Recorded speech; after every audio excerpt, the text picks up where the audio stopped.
Ya, mulai dari nasab sampai nasib.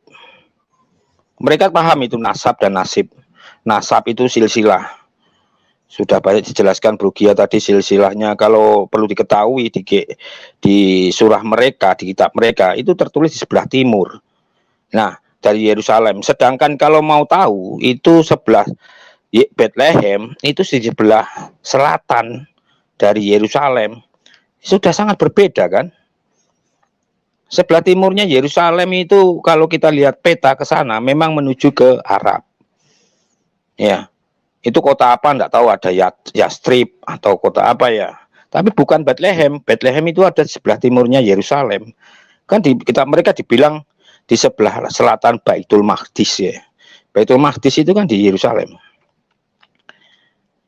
Ya, ini banyak sekali silsilahnya. Kalau mau nasabnya itu berbeda. Ya, dari Maria itu dari keturunan Yehuda. Sedangkan kalau dibilang tadi, ya, mohon izin saya potong. Silakan. Pertanyaannya. Silakan. Ya, pertanyaannya, apakah mereka mau ya meneliti sejarah, membaca dan meneliti sejarah dari kitabnya sendiri tanpa ya kitab yang lain, apalagi dari kitab suci kita gitu. Kan pertanyaannya di situ. Kenapa mereka mau? Halo, Paman. Sudah siap. terdengar suara saya? Terdengar, ya. Bro. Ya. Oke. Satu lagi yang mau saya sampaikan sebelum nanti juga ada video-video tadi karena diminta, tetap kita tayangkan nanti. Tapi saya lihat situasi dulu kalau ini lancar, karena saya tidak mau mengulangi ini karena panjang, capek bicaranya. Ya, di bagian 10 ya, perbedaan saat datang di akhir zaman ini ya. Nah, kalau kita lihat ya, perbedaan tadi ketika Fuli itu berkata nanti dia datang untuk menegakkan agama yang lain gitu ya. Itu lucu sih Bapak Ibu. Dia aja sudah tidak ada ketika keyakinan Fuli itu baru ada tahun 600. Yesus sudah tidak ada di dunia. Bagaimana dia datang untuk membenarkan yang baru muncul kemudian dan cerita tentang kehidupannya berbeda dengan kenyataan yang terjadi di abad pertama? Itu sesuatu yang aneh. Nah, sementara kalau kita mengambil Matius 25, Yesus datang untuk menghakimi para pengikutnya, ya, menghakimi orang hidup dan mati, menghakimi orang-orang yang tidak mengenal Dia, ya, yang tidak mau percaya kepadanya. Sementara cerita yang di sebelah sana ceritanya seperti itu, aneh, ya. Kok malah menegakkan sesuatu yang jarak Yesus dengan kemunculan mereka itu 600 tahun itu. Bagaimana caranya itu? Bagaimana pemikirannya? Nggak logis, ya. Nggak logis sama sekali Bapak Ibu. Ya. Nah, mudah-mudahan ya terus lancar ini sinyal saya.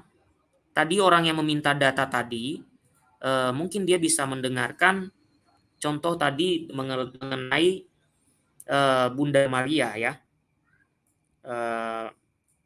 Ya ini pernah saya bahas ya.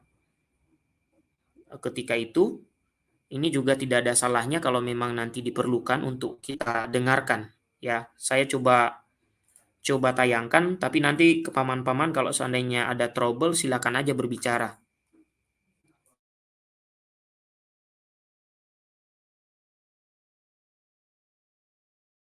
Konteks Indonesia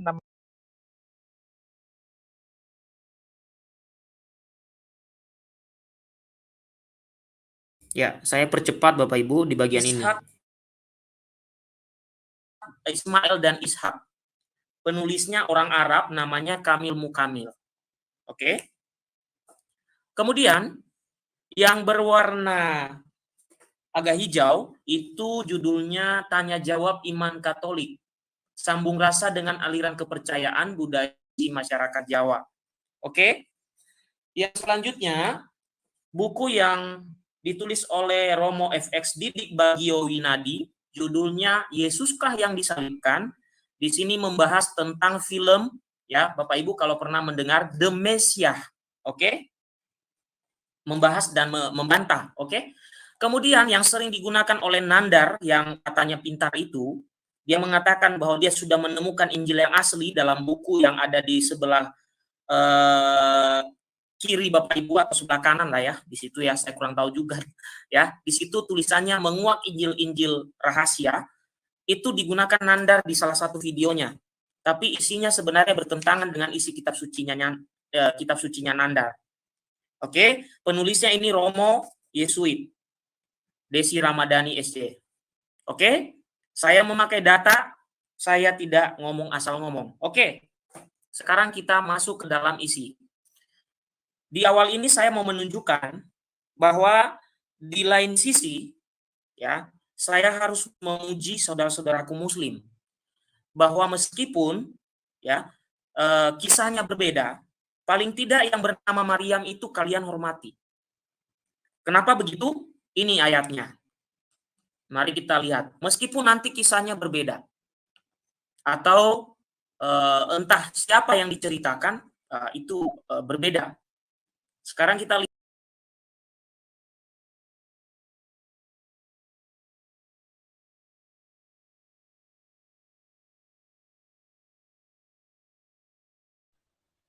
Wah, hilang lagi suara Bung Gea. Lanjut Om Friendly, Om Tom Cruise. Apolemikus bebal. Silakan Bro Friendly aja dulu, silakan Bro Friendly. Nanti saya munculkan video Salve. Silakan. Sekarang kita ngobrol aja dulu. Silakan. Tapi hujan di sini, Bro. Waduh. Bro Gia, sebentar Bang Gia, tolong naikkan itu aja red sugar itu. Kalau mau naik aja nggak apa-apa. Kita diskusi aja. Iya, Bro Gia. Ya. Bro Gia. Ya. Saya silakan. mendukung sekali pernyataannya Bro Gia ada. Kenapa? Satu ya, untuk generasi muda supaya memahami bahwa Yesus dan Isa beda. Ya. Kedua, kalau mereka mengatakan Isa begini begitu kawin dan lain-lain, berarti mereka menghujat nabinya sendiri dan sesuai kitabnya. Tapi kalau dia mengatakan Yesus yang begini begitu kawin dan lain-lain, berarti mereka masuk di ranah hukum. Udah begitu aja, gampang aja. Nggak usah ribet-ribet. Betul, Gea. Suarakan terus itu, Gea. Bang Gea. Suarakan. Cuman masalahnya begini, kalau Mas mau memasuki ranah hukum ya kita kan bukan orang yang senang lapor-lapor, Pak Om Randy. Jadi bukan kita jawab dengan iya, betul, tapi memang ada dasarnya. Betul. Kalau mereka menceritakan Isa lahir di bawah pohon kurma, Isa tidak disalib, sah bagi mereka, kita tidak bisa komplain, sah, gitu. Iya kan? Itu iman mereka, harus kita hargai juga. Biarpun maksudnya yang dirujuk itu memang satu personal, saya tahu. Tapi kisahnya berbeda, sudah pasti berbeda. Ya, lanjut. Saya cuma mau ngomong itu aja, Ruki ya. Ya tunggu aja. Maksudku bukan kita yang melapor. Ya. Kalau mereka kalau mereka keberatan, biar mereka yang lapor. Kita kuat kok. Datanya ada, historikalnya ada. Ya. Jadi kita ya sebenarnya capek juga sih menjawab mereka itu para polemikus itu. Dari sampai sekian bahkan sekelas itu dosen yang katanya dokter MA itu ya. Itu pun saya nggak tahu orang sekelas kayak gitu kok kalau bicara soal kebenaran teologis itu kok apa ya, jadi bodoh gitu loh. Terus terang bodoh. menyamakan sosok itu hanya dari nama. Percaya nggak dari sisi linguistiknya saja. Sekarang ya kalau mau membedakan orang itu nggak bisa dari nama. Misal ya ada nama satu Joko Widodo, yang satunya juga Joko Widodo. Apakah Joko Widodo itu pasti sama orangnya, sosoknya? Pasti belum tentu. Kita melihat yang melatar belakangi lagi mereka silsilahnya sama apa enggak gitu loh. Nasibnya sama apa enggak, kan begitu. Satunya Joko Widodo presiden, satunya Joko Widodo penjual bakso atau tukang parkir, ya jelas beda lah. Satu lahir di Solo, satunya lahir di Padang misalnya, kan beda.